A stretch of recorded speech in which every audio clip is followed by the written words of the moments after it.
马上就要高考了，你怎么还睡得着觉的？你现在多睡1分钟，以后就要在厂里多打10颗螺丝哦。说不定以后就算谈了女朋友，他也会嫌弃你没本事，最后跟着家里有小动物的光头啤酒肚大叔跑掉哦。唉，大傻，几点了？哦，9点10分，还有半个小时下课。小苏，整把五子棋呗。哥，别理这俩傻货，快去学习学习！我不想跟着你经常看你打螺丝，我想去上大学呀。啊！怎么突然安静了？哥哥，你麻烦大了哦。哎，这是什么？难道又是谁的恶作剧？喂，怎么了？是不是要停电了？停个坤吧。看黑板。现在开始随机选择游戏类型。这什么东西啊？黑板上装了个老虎机吗？这什么东西啊？高科技吗？这学费真没白交啊！黑板都整上智能的了。哎呀，别大惊小怪的，只是装了个投影仪而已，这肯定是老张搞出来的呀。游戏类型：智力问答，参与者苏远、毛后望。参与者有5分钟时间进行准备，放弃参与则视为游戏失败。啊，这到底是什么？反正不是老虎机。哎，我不知道这是什么，只是有一种非常不好的预感。啊，哥哥，你必须按照他说的做，否则肯定会有很恐怖的事情发生。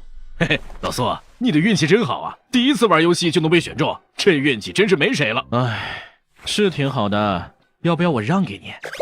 还是算了吧。要是别的游戏还行，这个智力问答看起来可不太适合我。张老师，完成游戏的话有奖励吗？哎，那不就跟平时回答问题一样的嘛，答不上来就去罚站深蹲，一点新意都没有。嗨，无聊，还不如去打五角洲呢。有人带我吗？游戏开始。在每个寂静的深夜，3号宿舍楼5层都会出现一位厉鬼，他的名字叫家人。家人会在每晚的宿舍熄灯之后出现，找到每一个在房间外逗留的同学。被家人找到之后，他会摘下你的脑袋，拧断你的四肢，用尖长的指甲划开你的胸膛，掏出带有余温的脏器，一寸一寸地品尝你。最后，你将会成为他的一部分，永远和家人在一起。这什么鬼故事吗？3号宿舍楼5层，那不就是我们住的吗？哎，老苏，这什么情况？不知道，但可以肯定的是，这不可能是老师弄的。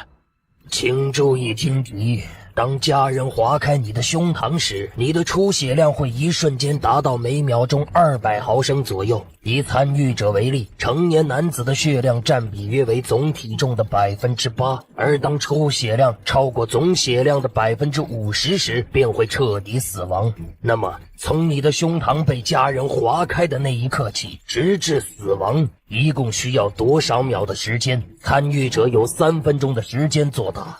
是谁做的恶作剧？赶紧出来承认！开玩笑也要有个限度。这啥呀？不知道啊。都不说是吧？我现在就去找老师。这还真是一道数学题，而且似乎还有些过于贴心了，把出血量、血量占比各项数据都给出来了。出题者会有这么好心？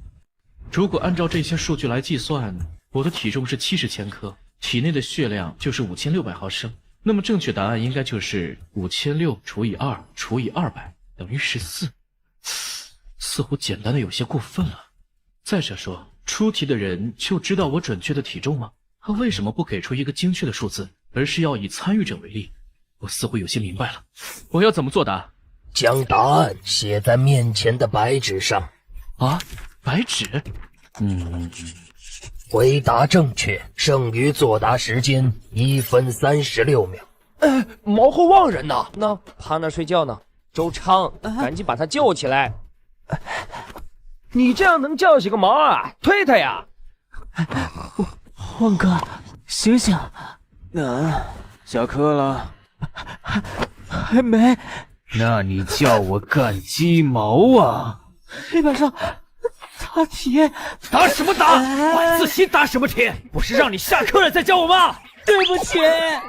答题时间到，参与者毛后望放弃作答。现在做出惩罚，请毛厚望同学于熄灯后走出寝室大门，并在走廊停留10分钟。你将永远与家人团聚。老苏，刚刚那道题的答案是什么？老苏，刚刚那道题的答案是什么？是0秒。0秒？你贫血啊？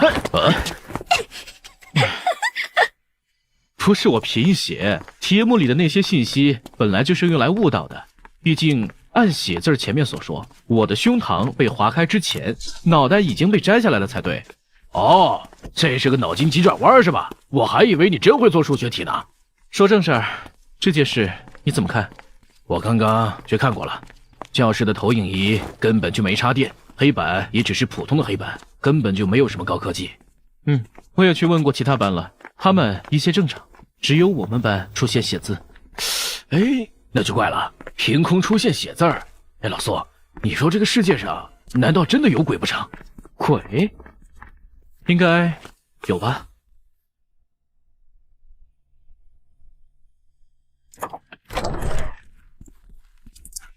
嘿，你俩来的正好，赶紧来帮我一下。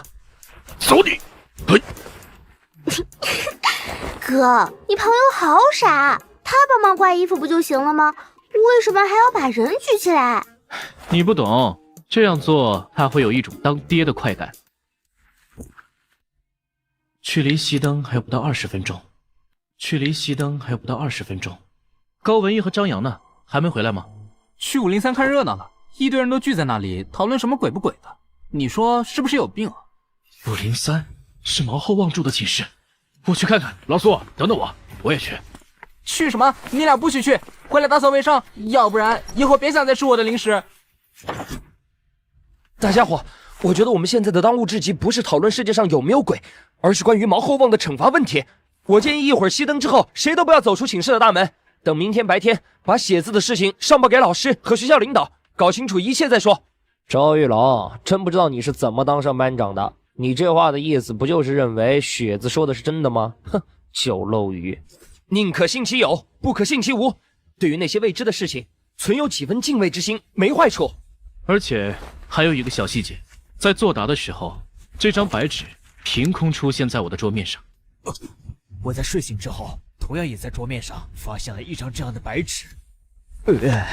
我还是不信什么神神鬼鬼，等一会儿熄灯之后，我不会出门。等到明前真相大白，要是让我知道是谁的恶作剧在这整我，我绝对不会让他好过。快熄灯了，大家赶紧回去吧。记住，熄灯之后不要出门。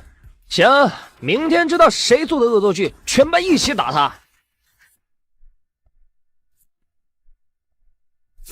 上啊！哎呦，我被控了！你干嘛呢？不回自己宿舍？熄灯铃都响了还不回去？我今晚住这儿，我和叶大傻约了双排的。你俩双排，非得躺在一个床上才能玩？就是，你们两个男生睡一起多不方便，要不跟我睡吧，亲爱的。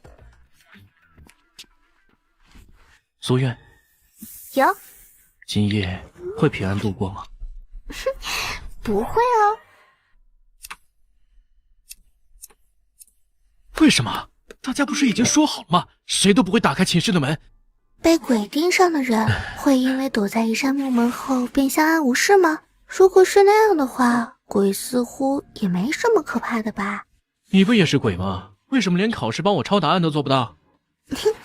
也许我不是鬼呢？不是鬼，那你是什么？灵魂、灵体、幽灵？也有可能，哥哥你是个神经病也说不定啊！你们听到了吗？听到什么？好像是开门声，有人出门了。出门？没听错吗？没有，听得很清楚，应该就是隔壁寝室。想死啊！搞这么大动静，把宿管阿姨招来怎么办？你这么大声，更容易把阿姨招来吧？我还是先回去吧，一会儿阿姨上来发现我在这儿就完蛋了。先别出去。啊？怎么了？除了开门声，你还听见别的声音了吗？比如脚步声？没有，只听见有人出去了。没有脚步声和其他开门声，说明有人出去之后就一直站在走廊上没有动啊。请毛厚望同学于熄灯后走出大门，并在走廊停留10分钟。我怎么会在走廊？什么时候出来的？刚才我明明熄灯后，我就躺在床上打副本的时候，隐隐约约的听到房门外有人在喊我的名字，那声音感觉很熟悉，很亲切。坐住了！你和谁他妈的把老子锁外面了？等我进去，要让他好看！快点开门！开门啊！他妈的，赶紧开门啊！这是你们的恶作剧，对不对？我是真的会发火的！快点给我开门啊！开门！就算是恶作剧，我也不计较了。能不能来个人帮我把门打开啊？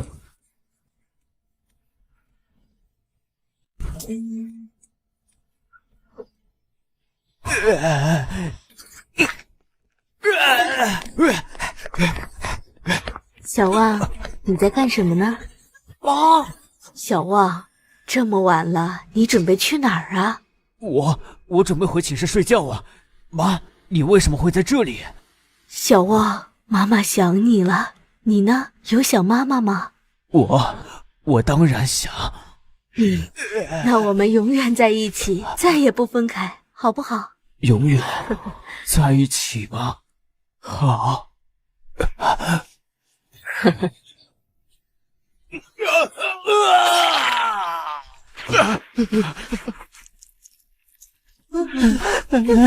激情满满啊！哥，你怎么不去凑热闹？你还有心情开玩笑？现在怎么办？外面那东西待会儿不会进来吧？你问我，我也不知道啊。不过哥，你不用担心，我会保护你的。你能保护我？当然。那你出去把那东西干掉。其实我刚跟你开玩笑的，我连口试答案都抄不到。其实我刚跟你开玩笑的，我连口试答案都抄不到。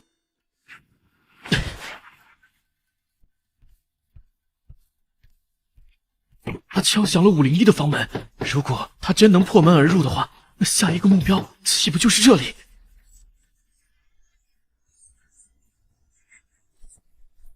来了！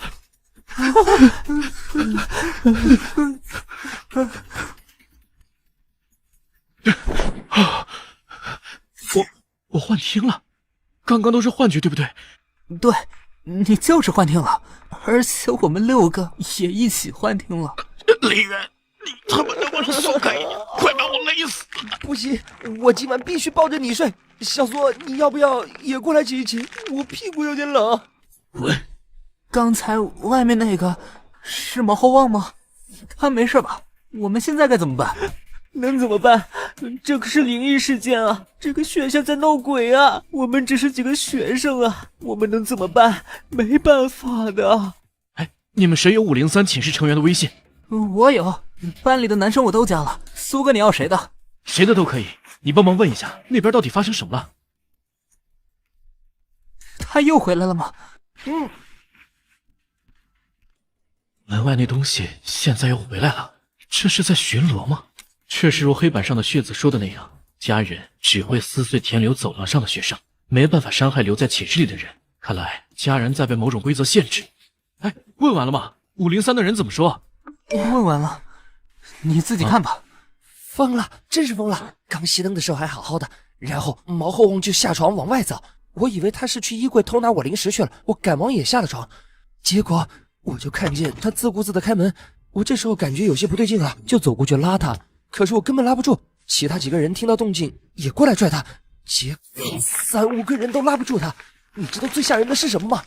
他在笑，而且那笑容真他妈瘆人啊！大晚上的，他就那么站在走廊上一动不动的在那笑，我们全都吓傻了，最后门还自己关上了。我靠，宿舍里闹鬼啊！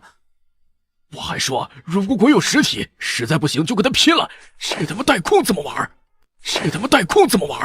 对付鬼应该要找道士或者和尚的吧？起码得像法海那样的吧？法海是大白天龙那个是吧？你他妈咋不让我给你找2个奥特曼来呢？学校里有学生失踪，这应该算天大的事了。等天亮之后，警察肯定会过来，再加上我们全班52位同学的口供，肯定会引起关注。到时候，不管是什么道士、和尚、驱魔师，自然会有人出手。你说的有点道理啊，我也有点想上厕所，有没有人一起的？都什么时候了，还有心情上厕所？用这个吧。你们这些臭男人真是邋遢。那东西走了吗？反正差不多就是天刚亮那一会儿，门外就没动静了。对，就是天刚亮的时候，5点钟左右。这倒是符合黑板上写字说的，家人只会在夜里出现。只是他们之间究竟有什么联系？写字就是家人写的吗？还是说家人只是写字雇佣的保安？哎，这个坑是怎么回事？难道昨晚的巨响和这个有关？哥，你同学的头很大嘛，而且看样子应该是人先着的墙。哎，这个坑是怎么回事？难道昨晚的巨响和这个有关？哥，你同学的头很大嘛，而且看样子应该是人先着的墙。我们赶紧报警吧，让警察来处理。报警有用吗？警察能抓鬼吗？你先别管有没有用，让成年人来解决这些事情。我们只是几个麻楼，做不了什么的。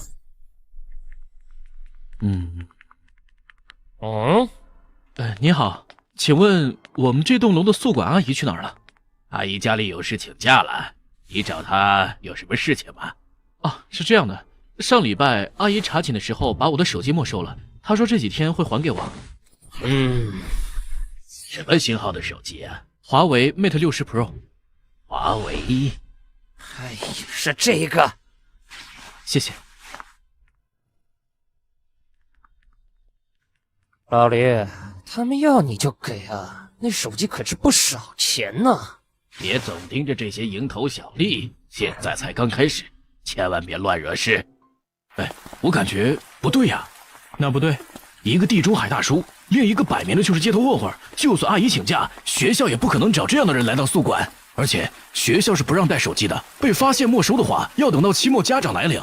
他就这么给你了，连姓名都不核实一下，连你都能看出有问题，那绝对是有大问题。他妈的，我就当你是在夸我了。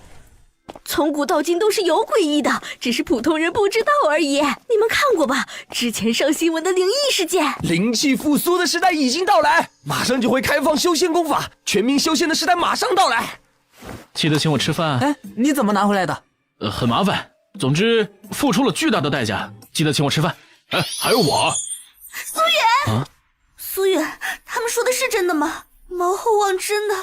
我们昨晚也听到了敲门。那鬼东西昨天也去女生寝室了吗？昨天房门被敲响，我魂都要吓出来了。门外的人一直不说话，大家也都想到黑板上的血字，就没人敢开门了。然后我又在手机上提醒了其他几个寝室的人。这么说，你救了好几条人命啊？啊，没这么严重吧？当然有，当然有。那东西进来的话，你们肯定团灭的。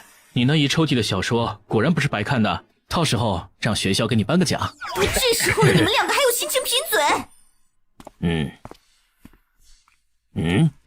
现在是早读，可以不用这么安静。老师，我有事要说。李哥，课堂发言，请先举手。我平时怎么和你们？毛后望死了。啊？毛后望是谁？你再说一遍。你今天是怎么回事，李哥？没人教过你怎么尊重老师吗？谁是毛后望？我们班里有这个人吗？开什么玩笑？李哥，你要干什么？老师，毛后望是我们班的同学啊。连你也这么说？我们班有这个人，我怎么会不知道？这里啊，这就是毛后望的座位啊。这里本来就没有人坐呀。啊？怎么可能？如果你们是在集体恶作剧，最好适可而止。这个空位是当时周昌同学找到我说希望自己一个人一桌，我才这么安排的。是有这么回事，但我是因为被毛后望欺负，况且老师您当时也没答应我呀。那这些课本是怎么回事呢？老师，班里的同学经常把课本弄丢，所以每次发教材我都会多要一套，你们去了丢了就可以去拿，这很奇怪吧？不可能是这样的，因为班里的同学经常把课本弄丢，所以每次发教材我都会多要一套，你们去了丢了就可以去拿，这很奇怪吧？不可能是这样的，因为这怎么可能？什么不可能？班长，你在说什么啊？老苏，什么都没有。监控，老师，你办公室里应该有我们教室这几天的监控吧？对，去老师你的办公室看一下监控，绝对能证明我们班有毛厚望这个人。难道真是我的记忆出了问题？如果是恶作剧，这群学生的演技未免也太好了，角落里的几个女学生连眼泪都被吓出来了。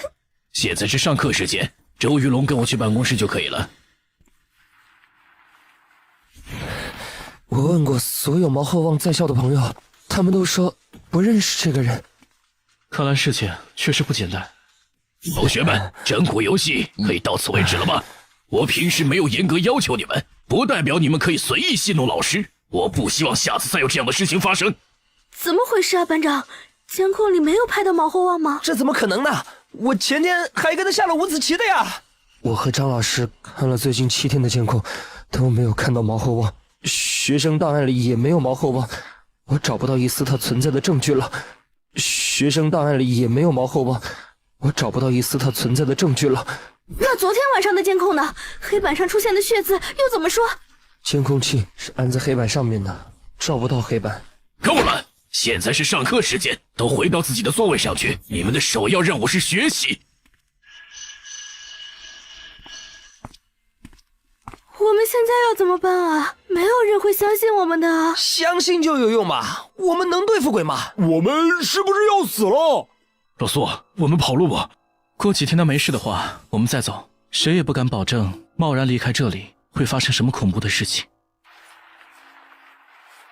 找到了，各位，你们有没有看过网上传的潘博文事件？跟毛厚望的情况很相似啊。苏远啊，你看过这个潘博文事件吗？但我认为并不相似，那应该只是博主编的故事而已。为什么？因为想证明一个人存在真的太简单了。怎么证明？一个有着正常家庭和成长轨迹的人，一定具有复杂的社会关系。对以毛厚望为中心的关系网来说，它就像一堵承重墙，它的消失足以让整栋大楼崩塌。对啊，他消失一定会留下很多 bug 的。但现在麻烦的是，我并不知道他家的地址。学校的花名册上面也已经没有毛厚望的姓名地址了。我可以带你去。其实我和毛厚望很早就认识，我和他是邻居，他妈妈也认识我。那太好了，晚上你陪我去。那有没有什么是我能做的？你去报警吧。咱们这个知识点呢，今天大家明显状态不对啊，难道那件事是真的？今天的课就讲到这里，下课。连保安大爷都不在了。苏远，门口的保安换人了吗？我昨天看的时候还是大爷呢。其实早上在宿舍，这很不正常。我感觉刚刚那几个都不像好人，其中2个脖子上还有纹身。只听说有的学校会采用军事化管理，请一些退伍军人来担任门卫，但还没听说过有黑社会化管理。而且昨晚发生了那样的事，今天学校的宿管和保安就全体换了人。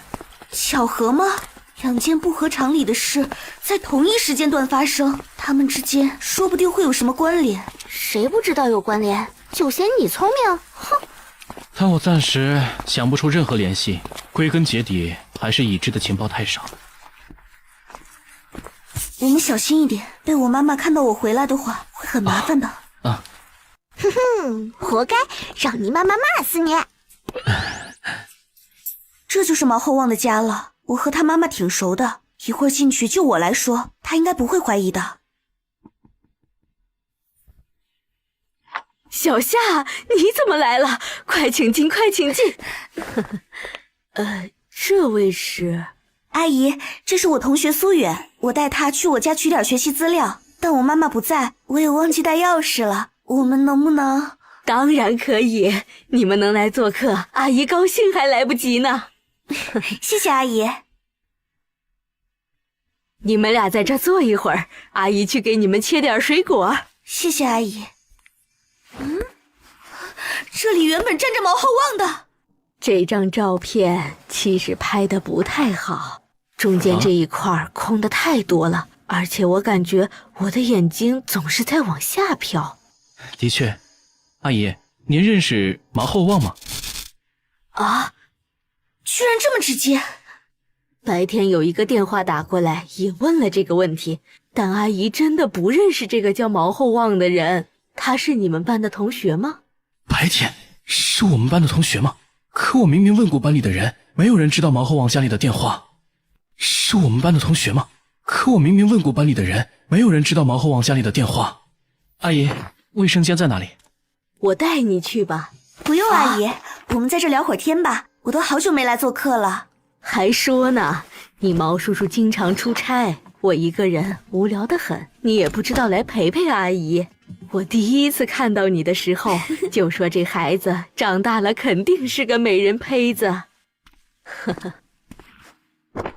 阿姨，这是我在你家里翻到的。你在我家里翻东西？阿姨，他不是。先不说这个，我们先来看一下这本相册。阿姨，你家里为什么会有这么多奇怪的照片，还特地制成相册？你在哪里找到的？就在里面的房间，一起去看看吗，阿姨？哦。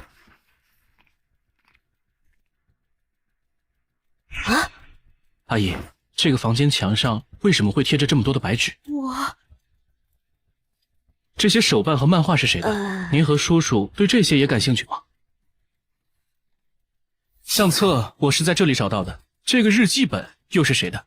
您和叔叔有写日记的习惯吗？这个房间的用处是什么呢？客房。您家里所有房间我都看过，左边是主卧，对面是客房。这间也是客房的话，您家里平时亲戚很多吗？为什么要准备2间客房？家里在江堰市没有亲戚，我平常缺少交际，大部分时间就只有我一个人。为什么家里会有2间客房？家里的杂物明明很多，我一直想要一个杂物间的，为什么？卫生间里为什么有3套洗漱用品？家里除了您和叔叔还有其他人吗？您想起来照片是怎么回事了吗？您认识我们的班主任张小平老师吗？您对我们高310班的同学有印象吗？阿姨，您有孩子吗？阿姨，您有孩子吗？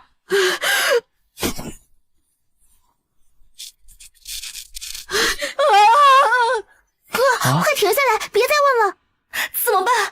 先把他扶出去再说。没事了，阿姨，不要再想了。知晓灵异的人可能就会被卷入灵异。对，这跟我们了解到的灵异根本不一样。它不光能杀人，还能彻底的抹去一个人的存在，还会让知晓一切的人卷入灵异。你认为写字的目标是什么？杀死我们。对，灵异有通天彻地的本事，但家人却打不开一扇寝室的门，说明绝对有某种规则在限制、抗衡着灵异，不然不光我们会死，世界也应该毁灭了，不是吗？我们现在要做的就是完成写字的游戏，慢慢的，我们一定会找到生路。啊，张扬，是苏远啊！你看，我从我三大爷那里拿了不少厉害的法器。法器？嘿，那啊，这是什么呀？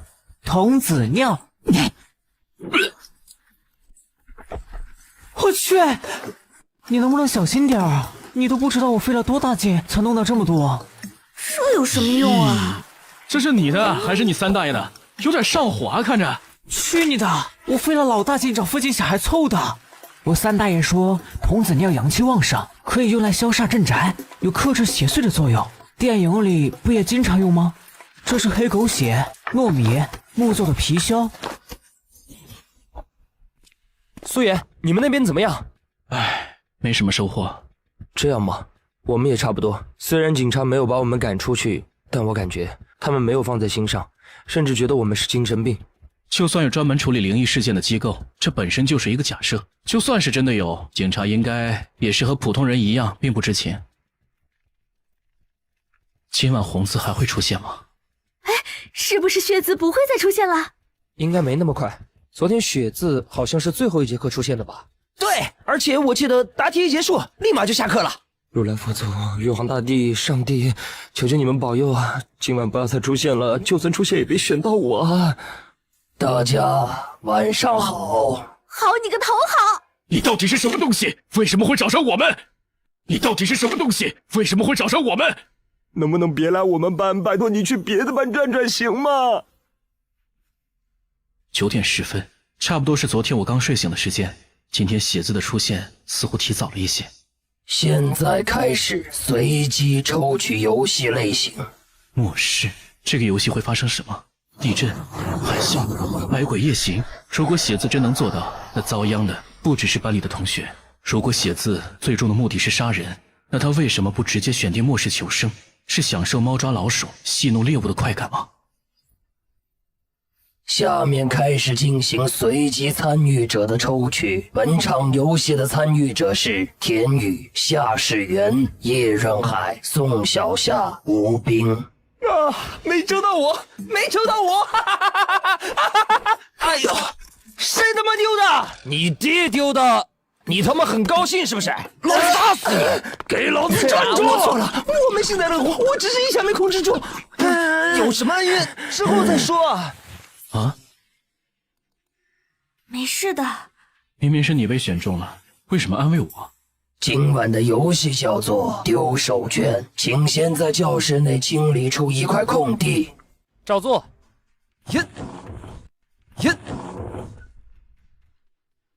游戏内容：任选4名玩家担任小朋友，在空地围坐成一圈，剩余1名玩家扮演丢手绢的老师。在游戏开始时会播放4段相同的音乐，在音乐结束的瞬间，老师丢下手绢。规则1：4段音乐结束时，每个小朋友的身后都必须有手绢，否则全员淘汰。规则2：老师每一轮起始走路的位置不变。规则3：老师的步伐不能停留超过 0.75 秒。规则4：老师每次迈步的距离至少跨越1格。规则5：这条是针对小朋友们的，既然是小朋友，只要安静的坐着就好了。喂，你这游戏……规则6：从此刻起至游戏结束，任何玩家不得以任何形式提醒，否则视作游戏失败。规则7：游戏开始后，场外玩家不允许发出任何声音，否则视作游戏失败。这算是什么？团队协作的游戏？分明就是老师一个人的游戏，唯一团队的地方就是输了大家都会死吧？为什么今天的游戏这么复杂？昨天明明只是1道问答题而已啊！请确定老师和小朋友的人选，你们有5分钟的时间决定。5分钟后，游戏开始。5分钟后，游戏开始。为什么？我连规则都还没看完，为什么就只剩下5分钟了？你们有谁看明白，想出对策了吗？我连规则都还没看明白，什么超过1秒钟跨过1格的，能不能多给几分钟啊？到底怎么在音乐相同、起始位置相同、步伐不能停留的情况下，保证每个人的身后都有手绢？我们不用一起想，只要老师想明白就可以吧？我们应该先决定老师的人选。谁能当？老师掌握着所有人的命，谁有把握当？我来吧，让我来，别人我不放心。你来我们就放心了吗？你想到对策了？还没有，你叫个鸡毛啊！你想让我们陪你一起死吗？说什么？难不成让你这个傻子来当吗？你想打架是不是？你们不要再吵了，再这样下去，时间马上就要到了。你干什么？放开我！冷静点！操你妈的，快放开我！现在你冷静了吗？听我说，我没有恶意，还剩不到4分钟，我想救你们。你们现在不准再说多余的废话，我问你们答。现在最重要的是先选出老师，然后留下一些时间给老师思考。你现在有对策吗？没有。你呢？一点都没有。我隐隐有一些思路，但是还没想太清楚。好，那么宋小夏来当老师。这么草率？现在不是犟嘴的时候，时间已经不多了，你们没有人想死吧？把剩下的时间留给宋小夏思考。倒计时3、2、1，时间结束，请选定老师。我是老师。人选确定，老师宋小夏，小朋友叶润海、田宇、吴冰、夏世元。现在，请小朋友们在场地中间的圆心内坐好。场地中间的圆心。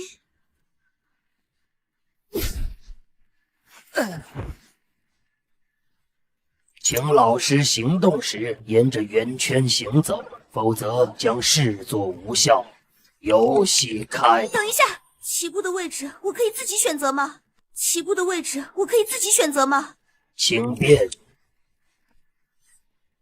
那么现在游戏开始，请场外玩家保持安静。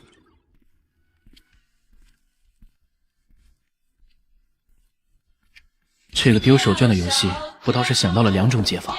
因为4段音乐一样，那么只要在歌声的结尾卡着点走到想去的方位就行。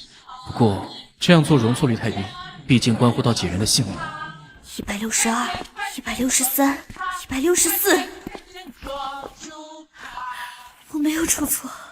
对于一般人来说，踩着歌词走路已经很难了，步伐一旦出了差错，也容易猪脑过载。宋小夏在脚步跟上歌词节奏的同时，还默数着歌词的字数。如此大的压力下，一心三用，居然不出差错。第2轮准备开始。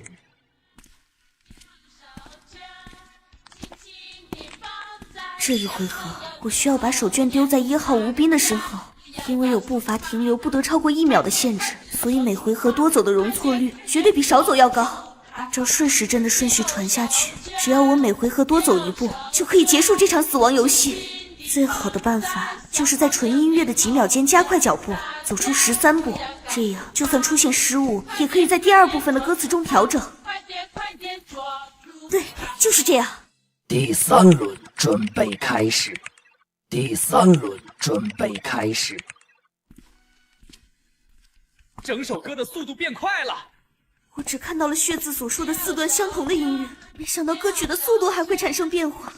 38、39、59、60、61，我需要在这3、4秒之内，不对，没有时间算了。79、80、81、82，4的倍数加1，没错，这回合要达到2号位的总步数是166。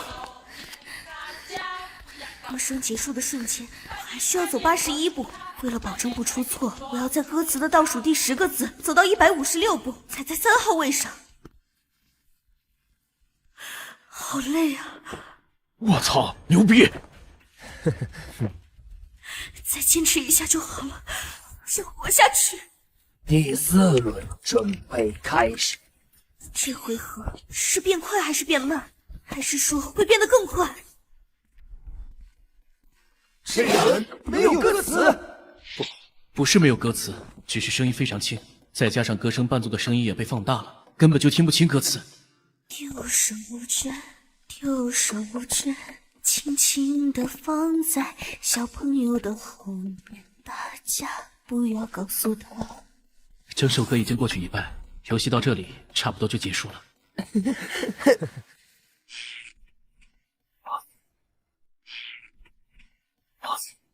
就是停电了，为什么偏偏是现在？歌词和步伐已经全乱了，方向感也迷失，牌中的数字也开始变得模糊，什么也看不见。哎呀，歌词现在应该唱到哪儿了？我踩在几号位上？我要死了吗？不对，歌还没结束，还有机会，说不定我可以找回节奏。什么东西？手绢没有落在田宇身后。游戏结束。由于有场外玩家违反了规则期，且4轮游戏结束之后，玩家田宇的身后没有手绢，游戏失败。请玩家驾驶员田宇、宋小夏、吴斌、叶润海在熄灯后走出寝室，你们将永远与家人团聚。由于玩家李个缺席了今晚的选人阶段，所以将一起接受惩罚。他妈，你刚才是不是故意捣乱？田宇，你冷静一些。对不起，我不是故意的。对不起，我不是故意的。刚才窗外有东西飞进来，我差点就瞎了。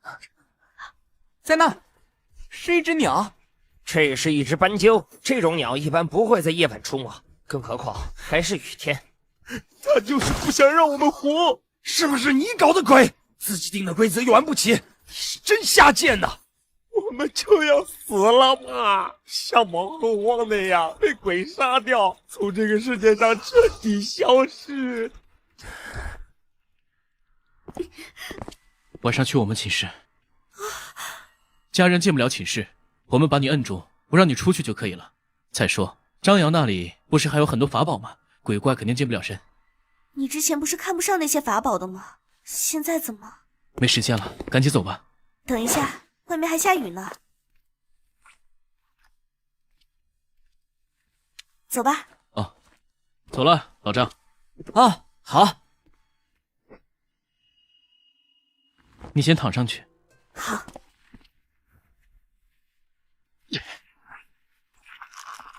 老张，把绳子给我。好。忍一下。忍一下。没事。你老看我干什么？你现在很开心吗？为什么一直在笑？你离我这么近，不看你看谁啊？苏雨，我会死吗？不会。为什么？不会就是不会。刚才在教室不是说过了吗？我们会按住你的。张扬那里还有法宝，不会有事的。张扬，这些东西灵不灵啊？现在可全都靠你了。少废话了，赶紧弄吧！你现在问我，我也说不出个一二三。里面还有很多，每间寝室刷完后，就把剩下的一点一点撒在地上，保证每块区域都有。好，我知道了。这玩意儿怎么用啊？这个最后贴，待会儿我自己来。你去弄这个吧。啊？童子尿一到地上，会不会直接泼到鬼的身上，效果最好？当然是谁来泼？你来吗？有没有我能做的？这是朱砂，也撒在地上吧。行，我马上去。几点了呀？快熄灯了吗？还早得很。你还是这样。哪样？你每次撒谎的时候，脸上都会像这样一点表情都没有，感觉就算是最厉害的心理专家和测谎仪都看不出来你在撒谎。但其实只要是熟悉你的人，一看到你摆出这副表情，就知道你在撒谎。我还以为我很会撒谎呢。我还以为我很会撒谎呢。姐妹，怎么感觉姐妹你的脸色不太好？是不是苏哥绑太紧了？这些臭男人一点都不知道怜香惜玉。外面都贴满了，还剩下几张，你给他贴上吧。贴哪儿啊？随便，头顶、四肢，哪里空贴哪里。额头这张能不能先拿下来，等到熄灯再贴？不好呼吸了，感觉自己跟僵尸一样。离熄灯只剩下10分钟了。苏远，我想给我妈妈打个电话。哦。喂，哪位？妈。小夏，你怎么不用自己的手机给我打电话？我手机没电了，借同学的给你打的。你这死丫头，傍晚走那么急，晚饭吃过没有？我下午刚买的草莓也没来得及给你装。妈，你在干嘛呢？我还能干嘛？敷敷面膜，看看电视呗。小夏，你怎么了？没事，我就是有点想你了。我要睡了，先挂了。苏雨，大家，我真的好害怕，我不想死。苏雨，大家，我真的好害怕，我不想死。没事的，没事的，不会有事的。好姐妹，你会没事的。你赶紧讲个笑话呀！我现在哪还有笑话呀？我真的已经很努力了，为什么会这样？我舍不得大家，我还有好多地方想去，好多东西想吃，好多事情想做。苏远，我不想死。苏远，要熄灯了。我在，会没事的，会。按住！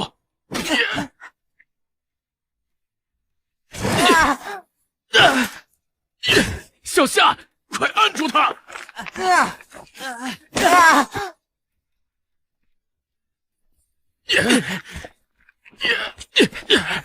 别去！姐妹，你快醒醒啊！老宋，你继续再动！不要这样！小夏，别出去！别出去！别出去！啊！来不及了，快！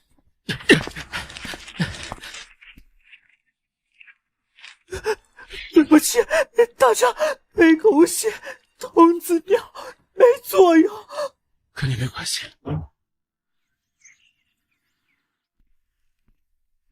苏远，你们昨晚还好吧？我是说，应该没出什么事情吧？长阳那些东西挺好用的吧？小夏还在后面吗？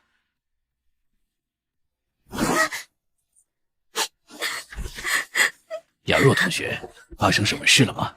张老师，小夏死了。啊，小夏是谁？张老师，班里今天有7张空桌子了，也是本来就空着的吗？里面的书也都是备用的吗？是啊，昨天不是跟你们说过了吗？哼，我倒想看看，等这个班只剩下1个人的时候，你会怎么解释？你这话是什么意思？什么只剩下1个人？老师，王豪开玩笑的，快开始上课吧。啊，大家翻开课本第34页。走啊，跟我去厕所。行，走吧。帮个忙，帮我搞点东西。走啊，跟我去厕所。行，走吧。帮个忙，帮我搞点东西。行，什么东西？窃听器。启银红是学校里真正的富二代，他老爹是江杭市赫赫有名的房产大王，常人接触不到的东西，他应该很轻松就能搞到。窃听器？我以为你会让我搞点刀子斧子什么的呢。你要那玩意有什么用？啊？要刀子斧子干嘛？按这个剧情发展下去，没准哪天大家就要开始自相残杀了，整点武器好防身啊。有道理啊。枪搞得到吗？开什么玩笑，咱们国家什么法制你又不是不知道，而且那玩意儿出手就是致命，大家都是同学，没必要吧。那就算了，如果真有那一天的话，我也用不着武器。行，到时候靠你照我了。那玩意儿你什么时候要？越快越好，中午之前必须搞到，拜托了。哦，喂，是我呀，王叔，你能不能帮我搞一个窃听器啊？要专业的，不要某宝上糊弄小孩的。哎呀，同学之间闹着玩玩，中午之前就要，帮我送到学校。呵呵，那行，谢谢王叔。我看你儿子有下一任保安队长之姿啊。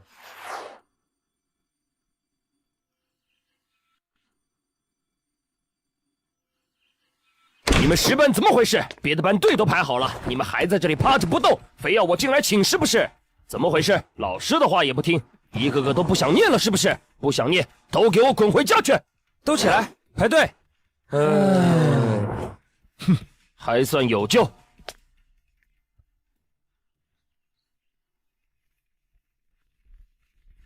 啊？要不要一起听？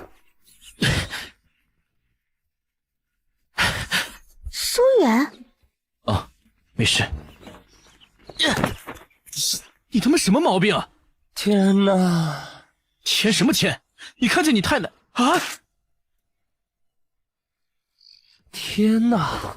小苏，这他妈到底是什么东西啊？我操！苏远，你什么情况？什么？怎么回事？你有病啊！你戴美瞳了？眼睛里怎么亮闪闪的？怎么回事？怎么回事？你们又做什么妖呢？停在这干什么？后面的队伍全乱了，你们不想读就……老师，那什么？什么是什么？那叫操场 playground， 现在认识了吗？那叫操场 playground， 现在认识了吗？不是，我不是问这个，我说的那块碑。背什么背？算你们行行好，赶紧走吧，课间操就要开始了。啊！赵涵看不见那座石碑，他看不见就代表别人也看不见，只有10班的同学可以看见吗？为什么？为什么写字只出现在10班？是因为班里的同学有什么异于常人的地方吗？如果硬要说有，只能说大家的成绩要差一些。如果是这样，未免太可笑了。鬼会专挑学渣来杀吗？如果某一天大家死光了，灵异是否会就此消失，还是继续蔓延？啊，石碑上好像有字，你能看清吗？操！不行，我近视400度，看不清。课间操结束，各个班级原地解散。快过去看看。有实体。这石碑是和写字一样的存在吗？找个小白鼠来实验一下。什么意思啊？对不起，我应该直说，你去找个人过来碰一下石碑。哦，哎，同学，帮个忙。没空。你干嘛？你干嘛？啊，摸得到啊！你干嘛？你干嘛呀？别人不光看不见，也摸不到。这他妈究竟是个什么东西啊？世界观碎一地啊！这东西不会是和血字一伙的吧？嘿，有可能。你们看，上面还有字呢。主线任务：刘五环的梦。前往午夜时分的学校礼堂，进入刘五环的梦境，并存活至梦境结束。完成所有主线任务，找寻事件真相拼图，即可结束一切。结束一切指的是什么？结束当前所发生的一切。也就是说，我们可以不用死了，血字也会消失吗？梦境要怎么进入？在指定时间到达指定场地后，自动进入梦境。盗墓空间都看过吧？大概就当做是那个意思就行了。对对，别计较这个问题了。大杯，主线任务有危险没有？高危。任务有人数限制吗？一个人可以完成吗？可以，但建议至少3到5人，越多越好。主线任务1/4，剩下3个任务是什么？依次完成后方可解锁。依次完成后方可解锁。我们到现在为止所发生的一切，究竟是怎么回事？灵院。灵院是什么？我们要怎么躲避厉鬼追杀的同时去到主线任务地点？洞悉鬼的杀人规律。规律？鬼还有杀人规律？废话，鬼要是没有规则限制，见人就杀的话，那我们不是早就死完了，世界也没准都毁灭了。问题是我们拿什么去找？拿命去是吗？鬼可以被杀死啊？可以。怎么杀？一问3不知。那你为啥长了个 LED 灯瓶式的脸？与时俱进。靠，这时候又知道说话了。小英，你怎么了？苏哥，我好像认识刘五环。你认识？我好像认识。认识就认识，不认识就不认识。好像是什么意思？刘五环是我的初中同学。你问我？刘五环是我的初中同学，而且他高中也是江眼2中的，只是没和我在一个班。然后呢？没了。没了？他是哪个班的？我不知道，关于他的任何事情我都不记得了，甚至连长相我都不记得了。是单纯的记性不好忘记了，还是……我不知道，关于他的任何事情我都不记得了，甚至连长相我都不记得了。是单纯的记性不好忘记了，还是……不是，感觉脑子里关于刘五环的记忆像被一团迷雾遮住了，越想越难受。要不是猛然看见，我可能一辈子都会忘记这个人。按石碑的说法，现在发生的一切叫做灵院，已知在灵院内死去的人会消失，且对外界的人进行记忆上的屏蔽和消除。可身处灵院内的人是不会受到这种影响的，他们能清楚地记得一切。可是高文义似乎也被抹除了部分关于刘五环的记忆。究竟发生了什么，能让身处灵院里的人也被抹去记忆？他又是怎么跟灵院扯上关系，成为结束一切的其中一环？石碑，这个什么天卷，还有风中摇曳的烛光，这是个什么东西？这是上天的眷顾。切，眷顾？上天眷顾谁了？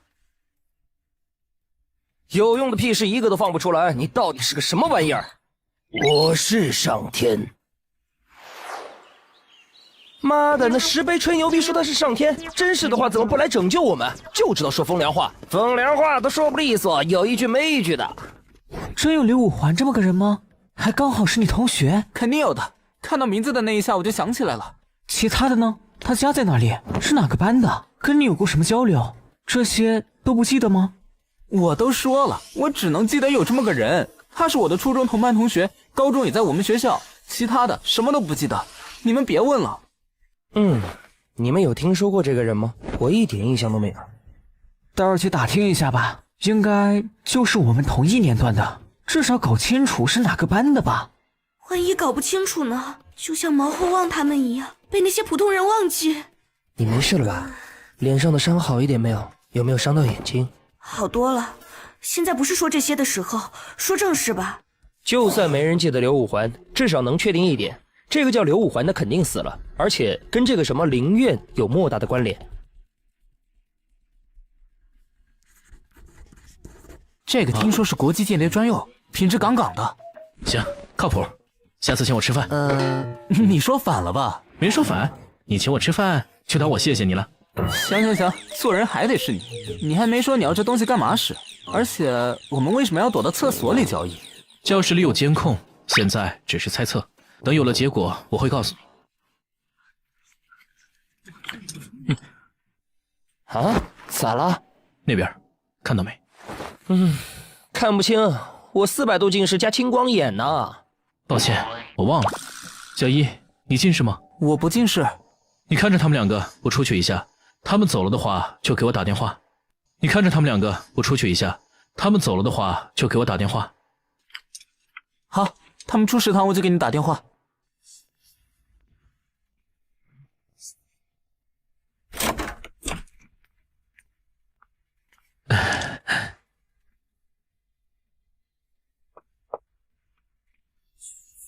小一还没有打电话，说明那两人现在还在食堂。要不要趁现在搜索一下？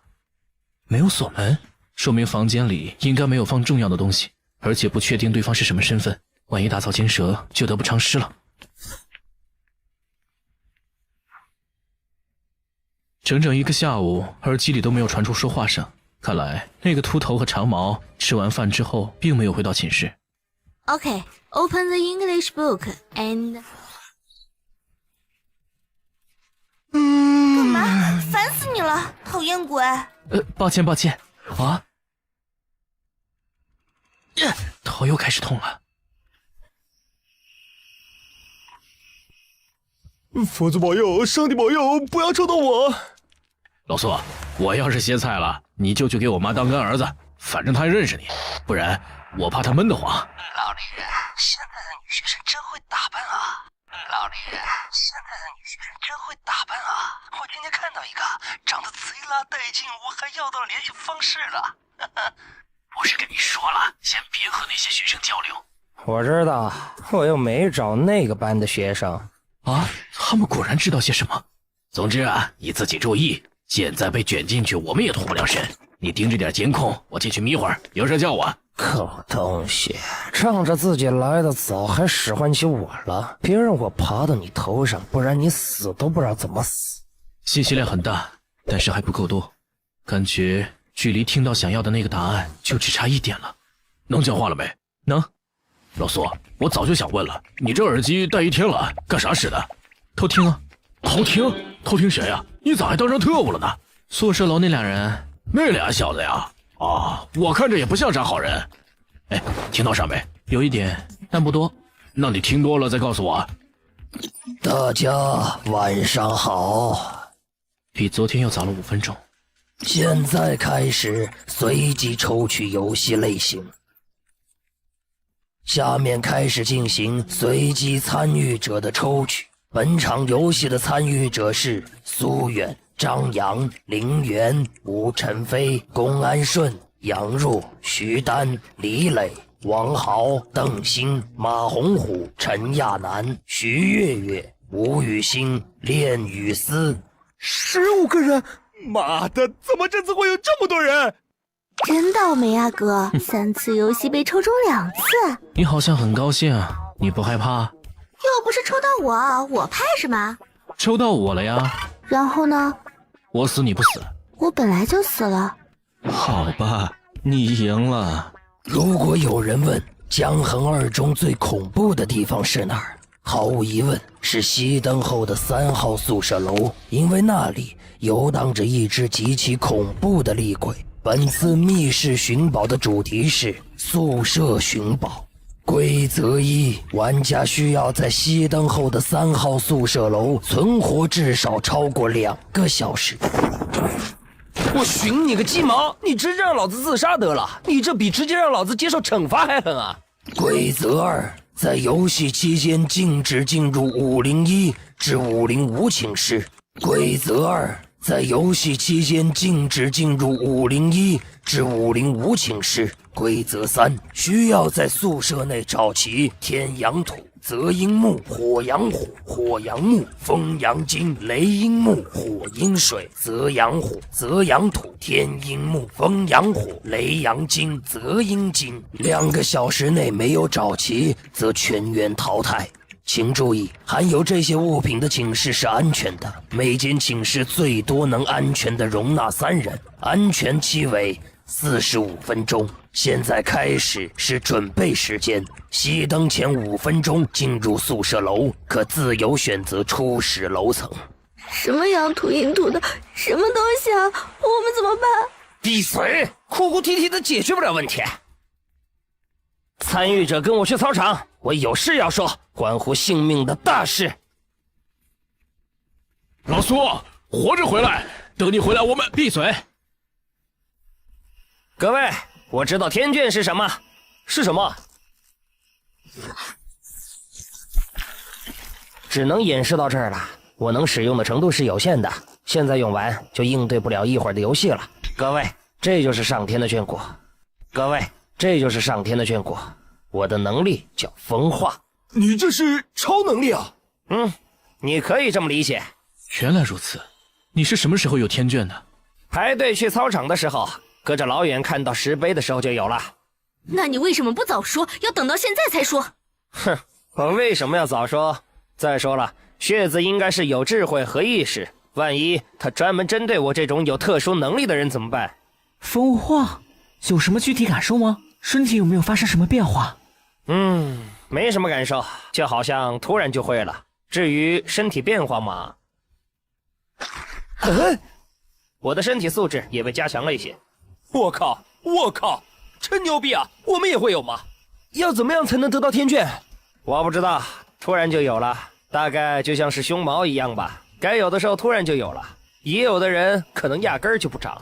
先别纠结这个，我把大家叫到这里来，还有一件事儿，我想知道跃迁在我们之中吗？看来还是没有被抽到。快要9点半了，大家讨论一下今晚的游戏吧。还用讨论吗？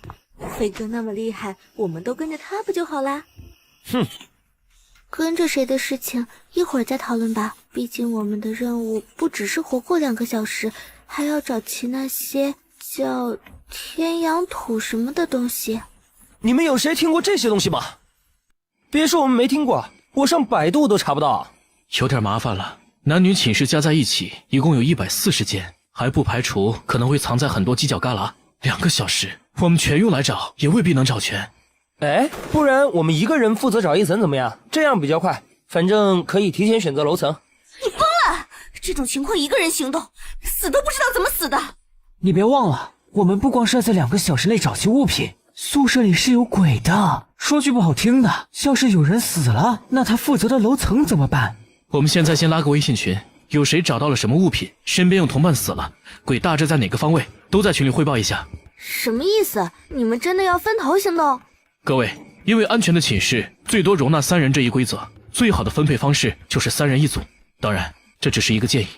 我认为大家聚在一起比较好，互相之间能有个照应。不过想要自己分组的，我也不强求。哼，我肯定要跟飞哥待在一起的。许月月，我们一组吧。走，去厕所。又去厕所？没事，走吧。2位，我有话要说。你是跃迁？你怎么知道？也不难猜，主要看你一下午都一副便秘的样子，而且不是这种大事的话，也不用特地跑到厕所里来说。没错。哎呦，可恶啊！可恶啊！本来还想看看你们震惊的表情。可恶啊！本来还想看看你们震惊的表情。别扯了，没时间了，说说吧，跃迁是什么？我能和这包纸巾互换位置。细说。就是字面意思，我可以给2个物体打上标记，并置换它们的位置。人也可以？可以，但是置换过后标记就会被清除，没办法再换回来。我每天只能置换3次，每次打上标记需要触摸物体至少30秒，置换距离不能超过200米。而且我置换的时候是可以带着我手里抓着的东西的，人也可以。牛啊！怎么样，牛逼吧？太他妈牛逼了，简直就像是神仙一样。那你如果给一座山打上标记，岂不是可以移山填海？呵呵，这倒是做不到，最多标一些石块、树叶什么的。哦，那也就一般牛逼。哼，现在不行，不代表以后不可以。我能感觉得出来，天卷是具有成长性的。也就是说，还可以升级吗？你的身体素质也有强化吗？哼，既然小苏你问起来，那么，来，让你看看我的力量吧，苏远。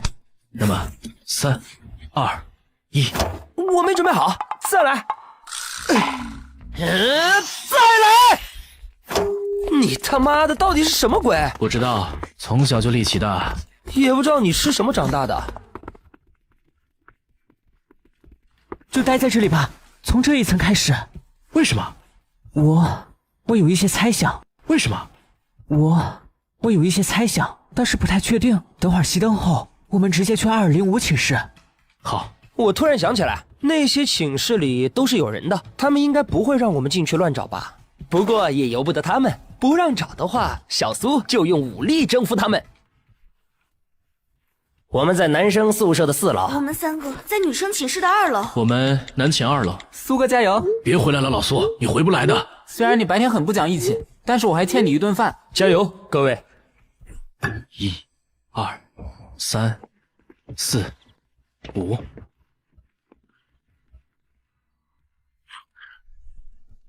这味道有些熟悉，像空置了很久的房间散发出来的独有的霉味。可是这里是学校的寝室啊，怎么可能？呀，怎么会这样？先不管这些了，先把宝物找到再说。嘿嘿，我找到了，在哪儿？给我看看，给我看看。泽阳土，我还以为真的会是什么土呢，原来就是木牌上刻个字啊。你怎么知道这里会有宝物的？看来我想的没错，如果是这样的话，就好办多了。我见到这些宝物的名称时，就在想，它们会不会有什么含义？这些含义可能就代表着寝室的门牌号。别说废话，你直接说重点。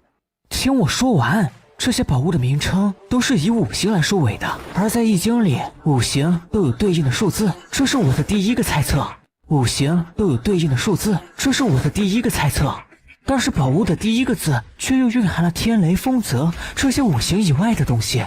本来我也是一头雾水的，跟你们上完厕所抽完烟之后，突然就想到了是金卦。根据阴阳八卦，对应数字2，5行中的0和5代表土，一阴一阳，而5为阳土，所以说泽阳土代表南寝205。厕所真是个好地方，我高考前也要去厕所。你数学书都没怎么翻过，还看易经？你又不是不知道我3大爷是干嘛的，耳濡目染的，了解一点不是很正常吗？正常。其他藏着宝物的寝室算出来了吗？还差一点，而且还有几分钟来统计核对一下。好，都算出来之后就发到群聊里去吧。小苏，全都发出去吗？我们自己不留2间？不用，这又不是比谁找得多的游戏。宝物即是资源，也是累赘。哎呦，你们为什么全部挤进一个房间找？这样要找到什么时候去？就是啊，就算我们分成一组，也没必要8、9个人找一个房间吧，都散开一些吧，3、4个人找一个房间就够了。各位，我已经找到了宝物的方位。南寝105，南寝307，南寝303，南寝509，南寝207，南寝205，南寝409，南寝507，女寝208，女寝408，女寝306，女寝108，女寝204。我们现在的位置是南寝205，已经找到了泽阳土。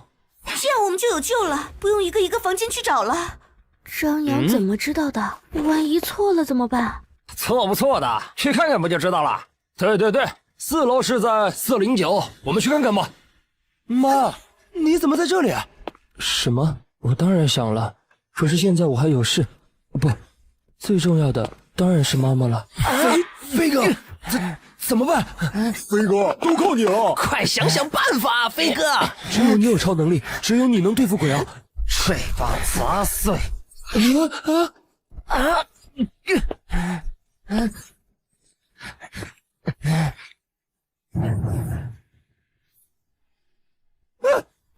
滚开！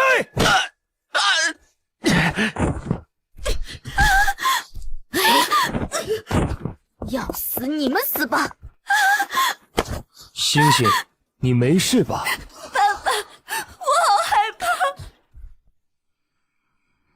我吴晨飞、王豪在南寝409找到了雷阳金。我和徐丹还有练雨丝3个人在南寝307找到了火阳火。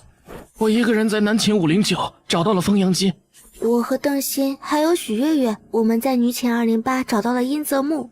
陈亚楠，你这个贱人！等游戏结束有你好看的，我一定要杀了你！你为什么还没死啊？好可惜啊！13个人，剩下了2个人呢。你说呢？他们9个人的队伍，游戏开始不到20分钟就死了2个了。那个吴晨飞不是有超能力吗？然后呢？他会去跟鬼搏斗，甚至单杀吗？说白了，还是他这个能力不行。风化其实就是加快物体的时间流逝，谁知道这对鬼有没有用？确实，他要是会大威天龙的话，我也去和他组队了。我也觉得挺捞的，还必须贴脸触碰，不如我半根儿。你不是说天眷有成长性吗？你以后可以移山填海，他没准儿就可以路过之地寸草不生。那等到越来越多人拥有天眷，这个世界会变成什么样子？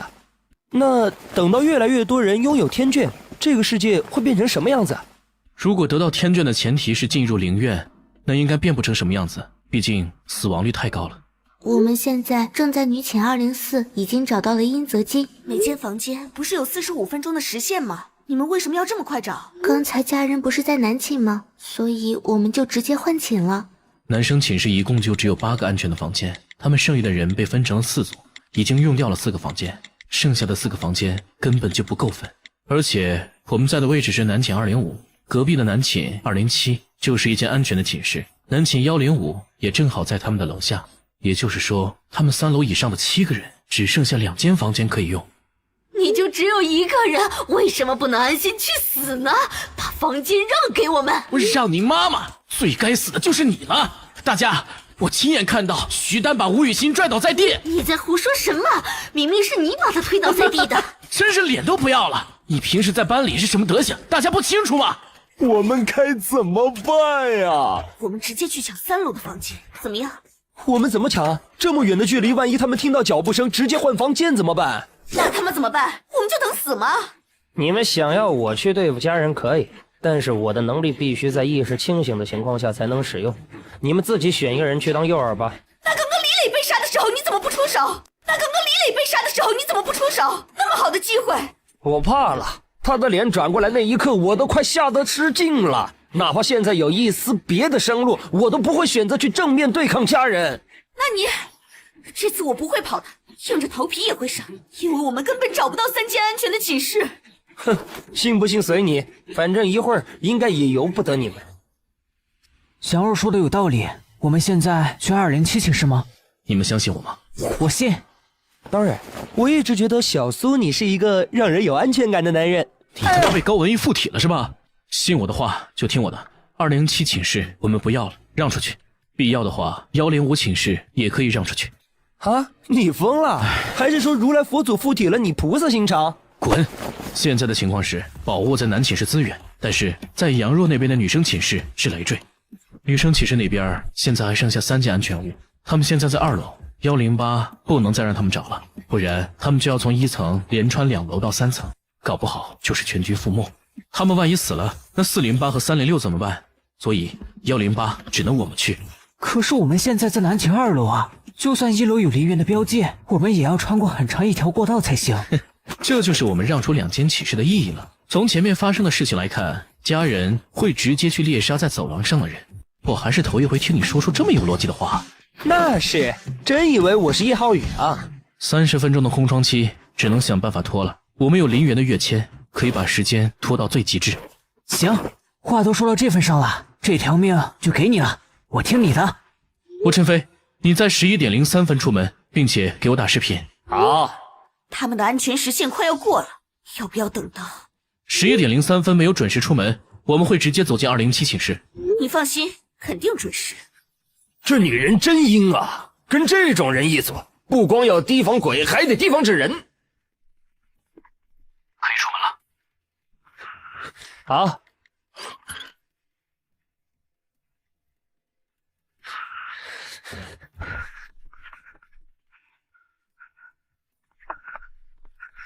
跑！啊！靠！啊！小豪，永远在一起吗？吴晨飞，王八蛋，你这个懦夫，你不得好死！穿过3楼的走廊，去右边的楼梯下到2楼，然后走。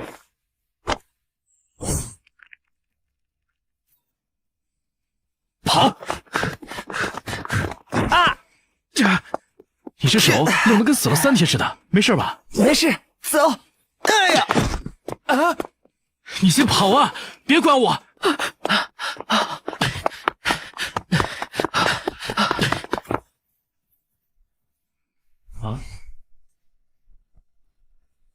我关门！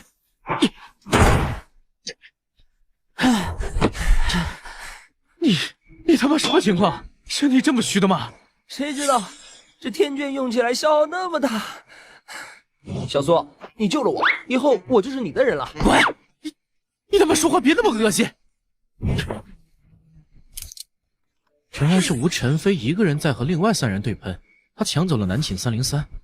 真他妈牛逼啊！这招声东击西，明修栈道，暗度陈仓。我平时怎么没看出来吴晨飞这么有脑子啊？不是他提前计划好的，他们的确是要去2楼的，只是路上被家人堵了，只能去3楼了。这东西还会堵路？他万一堵在寝室门口怎么办？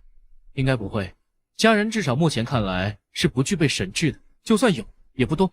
那他为什么会提前出现在2楼啊？是距离。距离。吴晨飞他们出门时，家人不是在女生寝室的5楼巡逻吗？要说比较近，也应该是出现在3、4楼比较近吧？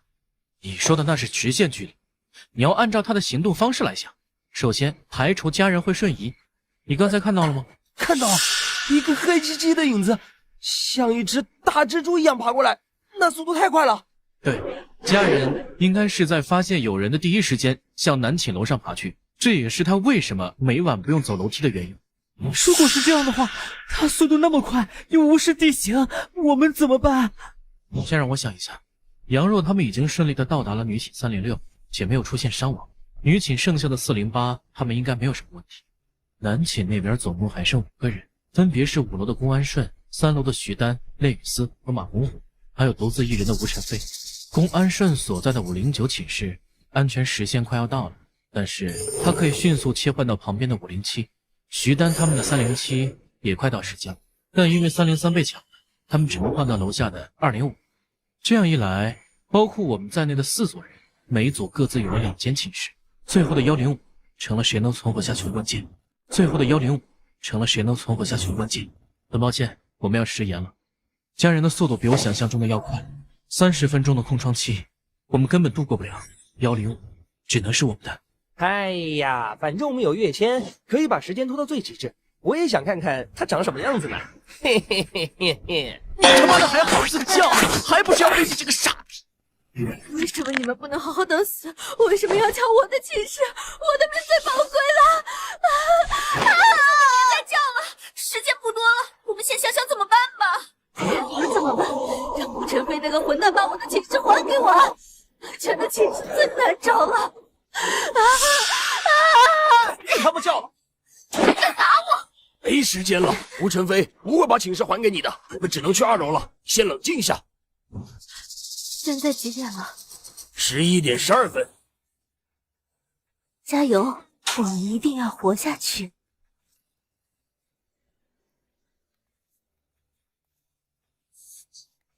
小心徐丹，他会害人。那么我们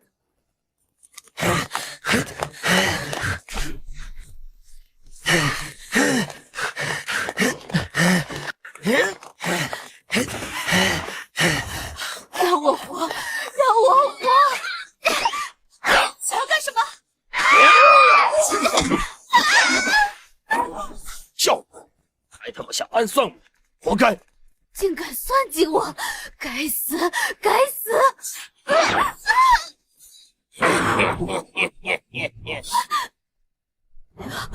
救命！救命！丹丹，是我啊！该死的生物蝶，躲在这里吓唬我！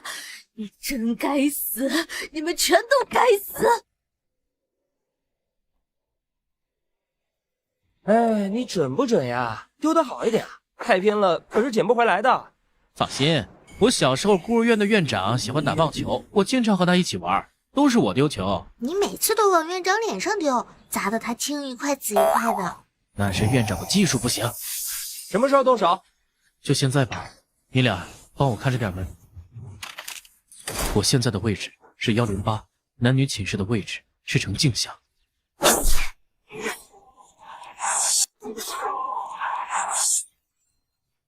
怎么样？丢到哪儿了？天这么黑，不好说，反正肯定丢到走廊里了。只要丢进走廊，十有八九都是稳的。11点35分的时候，我们直接换过去。行，走。啊，幸好105，我靠，牛逼牛逼！当然牛逼了，叫声爹来天天。我们现在在105。什么意思？你不是说会让给我们的吗？你在里面，我们怎么办？你这不是要让我们去死吗？刚刚还千恩万谢，转头就变脸。207已经白给他们，难道不知道给是情分，不给是本分吗？别的事情也就算了，关乎生死的事，谁会跟你讲道理？肯定都是想活下去。是这样的，而且你还别说，我真的有一种好像是我们把他们害死的感觉。别这么想，生死面前没有谦让。我们把207让出来，本来也是为了让自己活下去，最多再力所能及的救几个值得救的人。啊，值得救的人？那什么人是不值得救？徐丹那样难。啊，你说的对，是我着相了。啊，你说的对，是我着相了。妈妈，我回不了家了，妈妈，我好想你，我好害怕，救救我，救救我，妈妈！完了，时间快到的时候一起出门，在右边的楼梯口集合。你们两个当诱饵，对付家人。我们会没事吗？不知道。放心吧，我会保护你们的。怎么保护我啊？你有天眷吗？你能对付鬼吗？成天就只会嘴上说说，你能干什么呀？快12点了。走。还没来吗？没有，应该是在女生寝室。哈哈哈哈哈哈！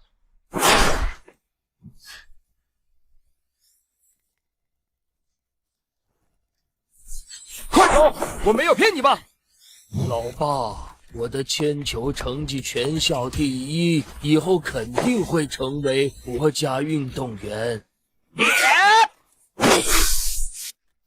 背着你，我跑不快。这样啊，那还是你们跑吧，不然一次死2个太亏了。对了，要是班里有人问起来，你就说我是大义凛然的让你们先逃走，你们不肯走，硬生生被我骂走的，这样才能凸显出我高大伟岸的形象啊！苏远，我们不能丢下林渊不管，没有他的跃迁，我们根本完成不了游戏，而且他不用跃迁的话，也不会虚弱成这样。那你来背他？我背就我背，我反正不会把他一个人丢在这里。老张，你果然是我的好兄弟呀！那是，放心吧，我不会丢下你不管的。要谈恋爱，一会儿回寝室找高唯一去，打标记。哦，苏远，你什么意思？你还想把他丢出去吸引火力是吧？闭嘴！5层楼我们跑不掉的，就算房间失效之后，家人的第一目标是养弱他们，我们也跑不回寝室。3楼之下我们会被追上，3楼之上家人会直接爬到5楼堵门，更别提阳痿的。标记打好没有？好了。另外一个打在你自己身上。等会儿剩3分钟的时候，我从阳台爬上去，试试能不能把石头丢到5楼阳台。我怎么没想到呢？这样就稳了呀！5楼？你怎么丢？5楼？你怎么丢？不知道，好运气。被弹下来了呢？捡起来再丢一次。不行，这样太冒险了。就算你丢上去了，时间没到，我们也没办法出来带你走。被家人抓到，你会死的。哎呀，你的想法要变变。事到如今，已经没有什么不冒风险就能够活下去的万全之策。想要活下去，就得命压上来赌。你说的对，苏爹。乖，小心点。哦，对了，我被抓住的话，记得想办法捞我一下，我也想活着。包的，你是我爹。只要你还没死，哎，死了就让我破尸荒野是吧？你个浓眉大眼的张扬还好意思讲义气？杨若，再过1分钟就跑吧。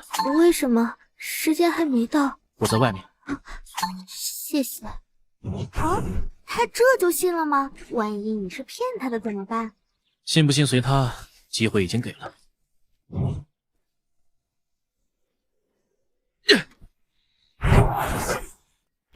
唉，看来运气不好。是你太晦气了。啊，声音的方向是宿舍的正大门，有东西在飞速的向着这边赶来。来喽，哥哥。知道，别烦我。只有一次机会了，只有一次机会了，是时候表演真正的技术了。中间的位置缝隙比较大。我知道，可是我瞄不准啊！你当我狙击手啊？那就往扶手上面丢。用力过猛丢到屋顶上怎么办？你想让我当太空人吗？没时间了，快丢！把那个当成院长的脸。跟你说过多少次，我不是冲他脸去的。完了！哈哈，宇哥一出手就知有没有啊！我去，牛啊！苏远，快回！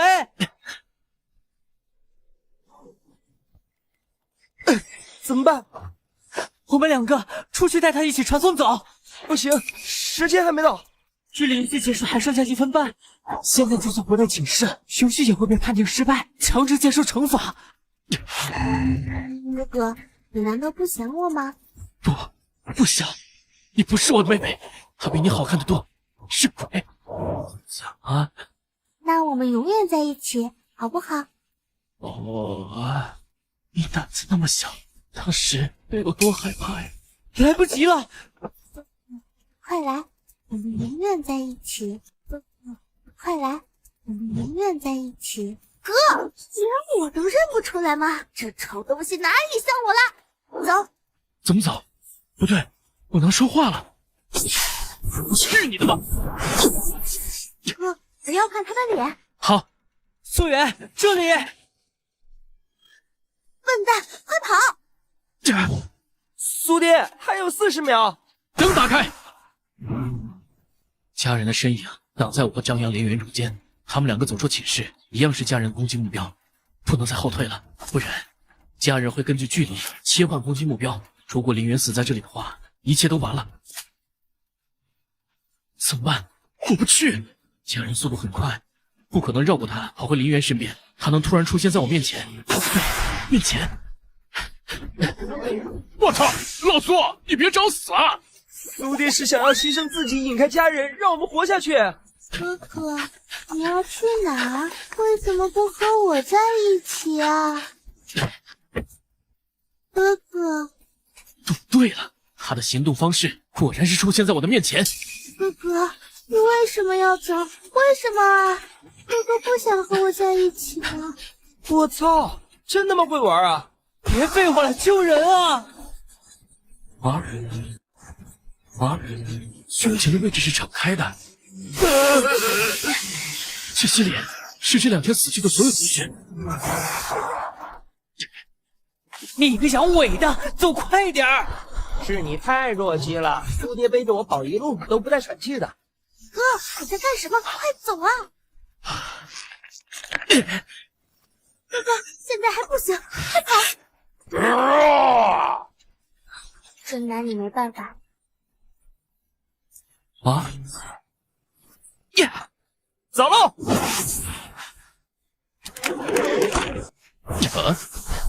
我操，什么情况？瞬移？苏远，啊，他死了？别咒我，他现在有点虚，进去再跟你们解释。哎，活着就行。那苏哥呢？我也不知道，可能是跟鬼玩嗨了吧。你怎么样啊，苏哥？我也不知道，我好像有一种上厕所上一半被强行憋回去的感觉。那我扶你进去。不用，你们先把林源弄进去，我在这儿吹会儿风就好。好吧。你们懂不懂什么叫超能力啊？今天没我就完犊子了。什么超能力？对啊，你们怎么出现在阳台上的？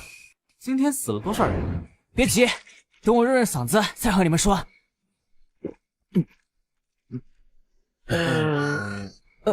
怎么了？咦，这不会是你前天拉的那瓶吧？他妈的，那瓶早就丢了。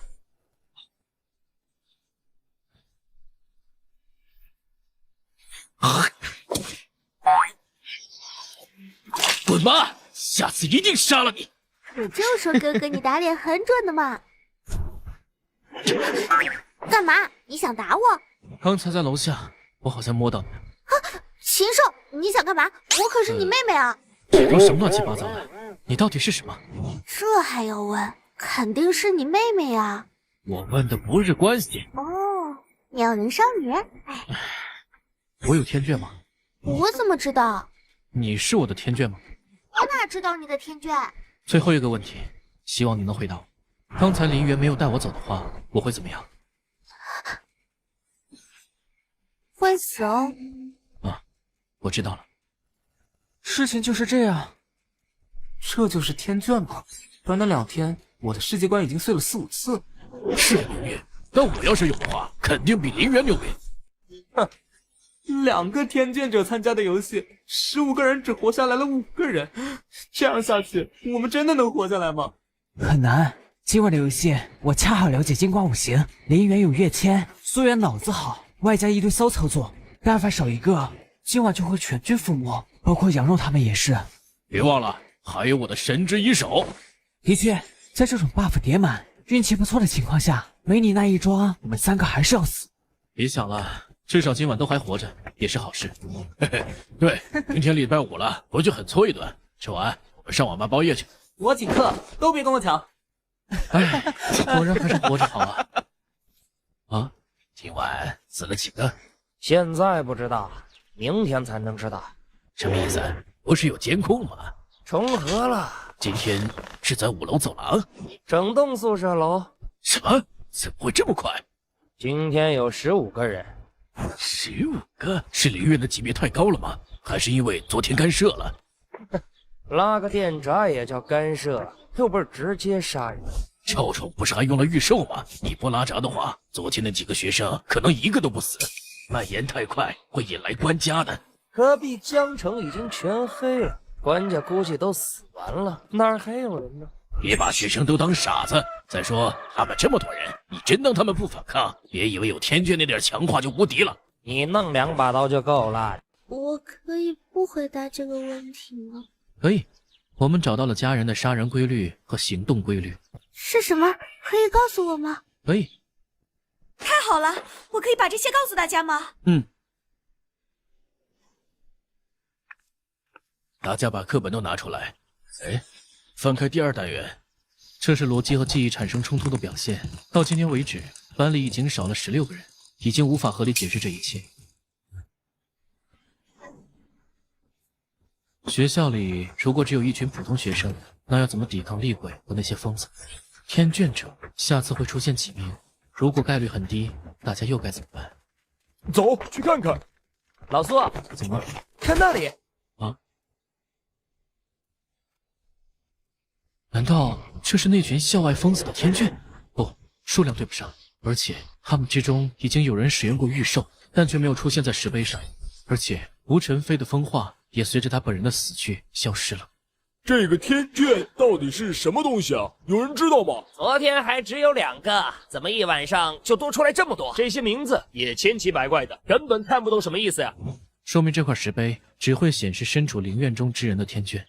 小苏啊，有没有你？有的话是什么感觉？有的话是什么感觉？感觉突然就会了，也知道该怎么使用，就像是呼吸一样，与生俱来。与生俱来？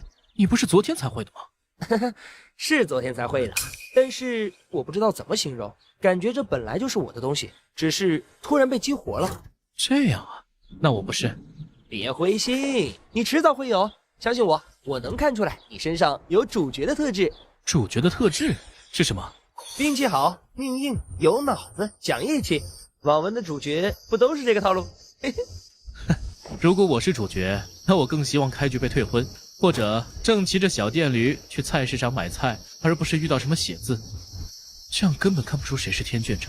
不是吧？都这么会演，平时不用的脑子现在都转起来了。傻呗，天卷到底是什么？为什么不能直接告诉我们？藏着掖着的有意思吗？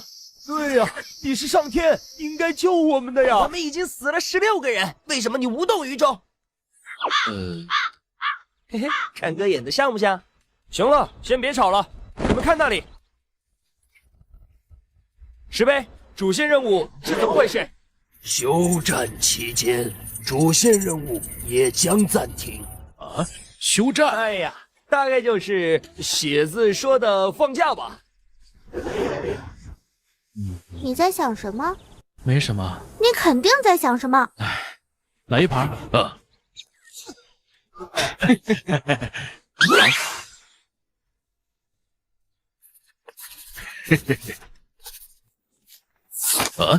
南山路87号正兴投资公司，你听过？听朋友说过，表面挂个公司牌子，实际上好像是一家赌场。你记这玩意儿干什么？没事儿，耳机里刚才有了消息，蒋山打电话在晚上约了几个人，约定的地点就是这家正兴投资公司。哦，那继续下棋吧。行。哎，刚刚那把呢？不知道啊，被风吹走了吧？他妈别扯淡！走啊，苏远，去我家，正好在我家吃饭。算了吧，在你家待好几个礼拜了，家里都要生灰了，我回去打扫一下。你们呢？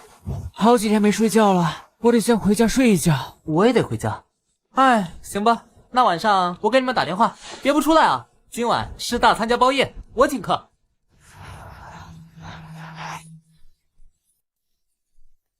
3条人命换70万，是没本事还黑吃黑，我呸！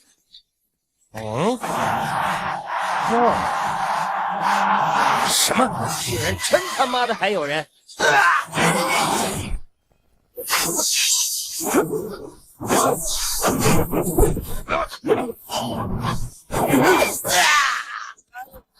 练家子，此人的战斗经验好像并不好，出招也没有什么章法，只是不停的挥刀和闪。这人不是练家子，凭借的是纯粹的身体素质，力量、反应、速度，简直就像是身体得到强化后的天卷，且强化程度还远远在我之上。哎，兄弟，你是不是找错人了？你是关家的人吗？领导，我只是一条杂鱼啊，你找我没用的，我可以带你去找黑桃他们，你把他们一锅端了，不好吗？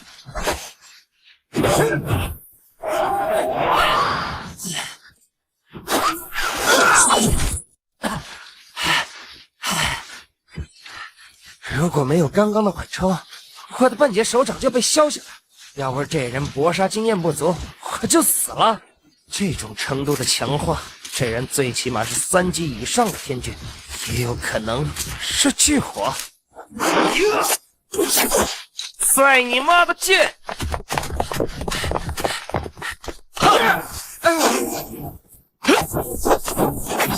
哎，好了，是他的能力吗？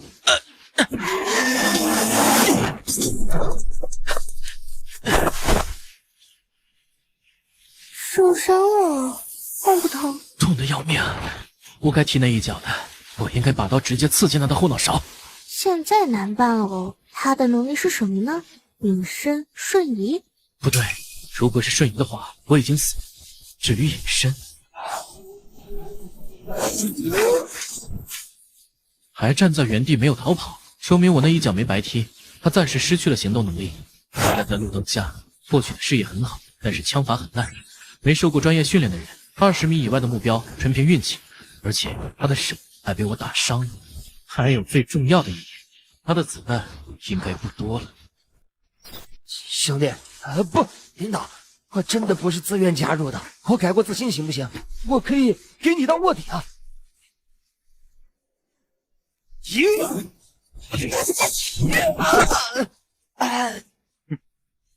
了，兄弟，没下死手，留你没有用。哎，长毛，还认你是那个班的学生？这怎么可能？官方早就发现这里有医院了，所以提前在这儿蹲守。我们的一举一动早就暴露了。别意淫了，我是比鸡还好杀的学生仔。不可能，明明才开始3天。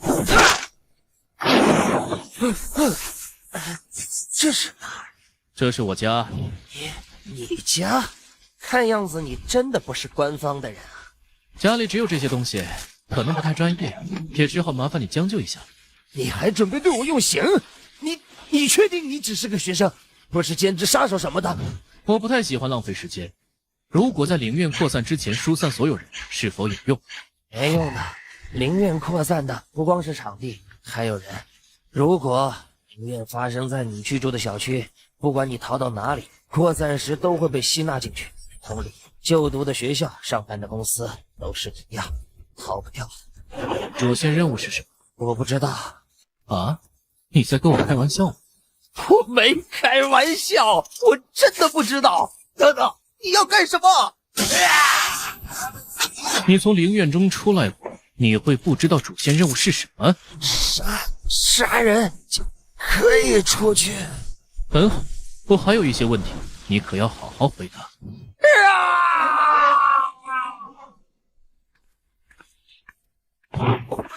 现在去干嘛？自首吗？世界即将迎来永夜，我想官方应该不会为难我。走吧，苑苑，我们的路还很长。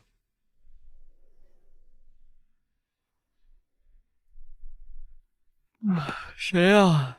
吴越，你家用水量有异常，麻烦开门，让我们核对。都什么年代了，还用查水表这一套？别动！我没动，别激动，阿 Sir。你涉嫌一起杀人案，请跟我们走一趟。好的，肯定配合。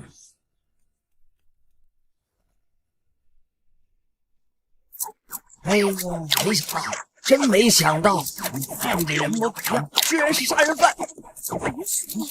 我的父母。昨天夜里你都去了哪些地方？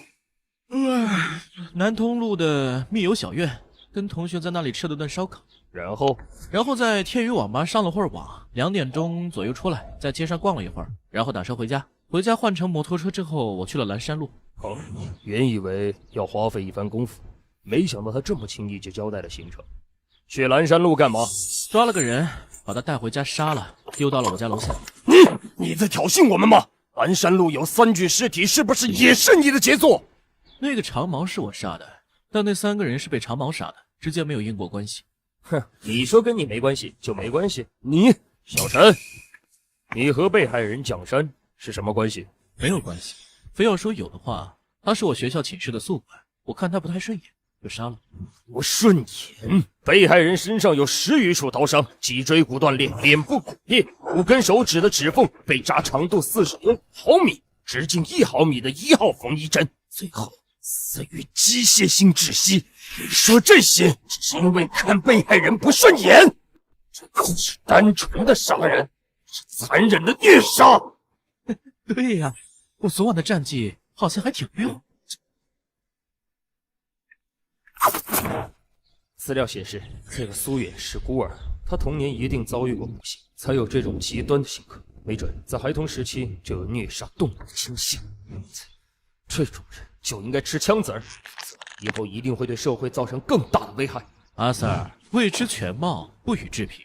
也许我是做了一件好事，也说不定呢。哼，好事？你是不是还想说自己在见义勇为啊？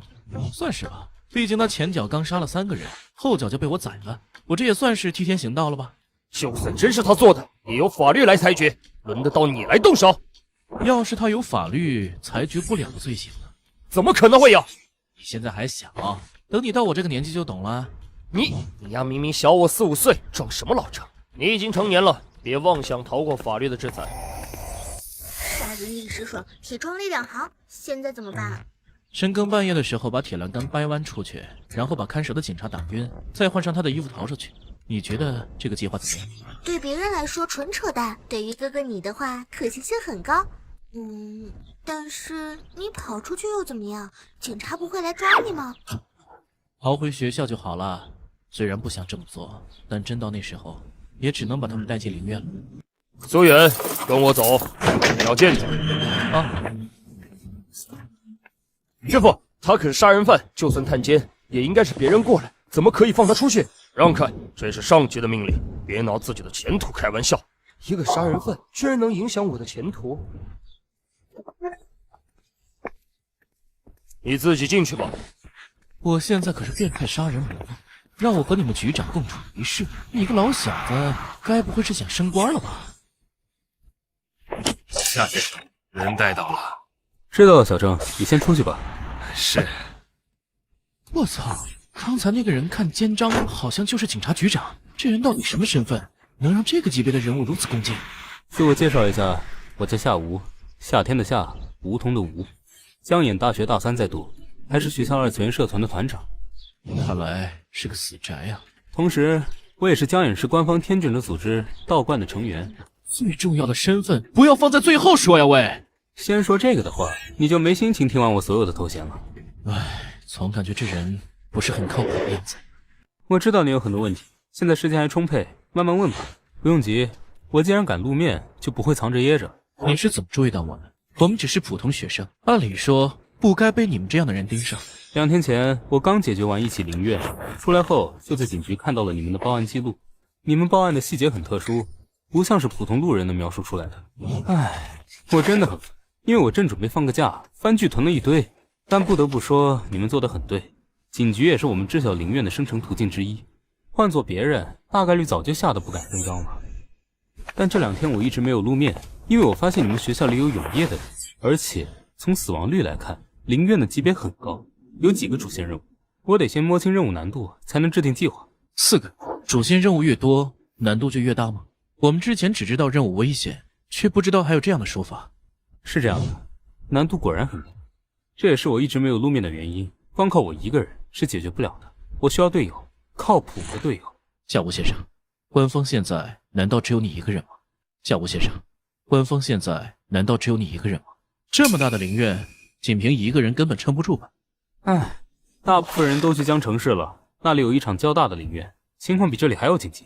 留守在这里的只有我们一支小队，而在上次的陵院中，我的队友也已经死完了，所以现在的江兖的确只有我一个人。那种看着队友倒下却无能为力的感觉，我不想再经历一次。就连官方资深天卷者，在陵院中死亡率竟然也这么高，那我们这些普通人又能撑到什么时候？为什么找我们？我们只是一群刚经历危险的学生，根本帮不上什么大忙。